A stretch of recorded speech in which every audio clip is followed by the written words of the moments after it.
अस्सलाम वालेकुम वरहमतुल्लाहि वबरकातुहू। लाइव अपडेट दरिया सतलुज के हवाले नाल व्यूअर्स कोई इतना खासा ख़तरा है नहीं यार।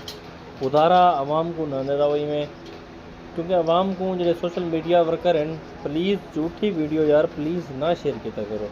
वीडियो हुआ शेयर करो जो होवे पानी, जितना पानी है उतने दसाओ। ये तो नहीं भी इतना टाइम फलाने पास इतना टाइम आवे सी, फलाने पास इतना टाइम आवे सी, यार गलत है। असां वहीं तो देखो ना आवाम जी बेचारी खर्चे की पई है, उन्होंने खर्चे तुसा उन्होंने दिल दहला ते दिल डरा डरू ते क्या एक पैगाम देना चाहते वे बेचारी। अगर मकई कहीं सड़ती पई हो पानी नहीं रहता पे क्या दरिया आता पिए, या कहीं ज़मीन वेली पी है पर भी दरिया आता पे। यार खुदारा कोई अच्छी वीडियो सेंड की करो भी पूरी डिटेल लो पूरी भी। हाँ पानी इतना है इतना क्रॉस न पे ए सी ने, तो नहीं भी आज शाम तक आवे सी, कल तक आवे सी, डूडियाँ तक आवे सी। यार ये गलत है ना। खुदारा आप दोस्तों से छोटी सी रिक्वेस्ट है यार, ऐसी वीडियो को प्लीज़ जो वीडियो में ना को शेयर ना किया करो।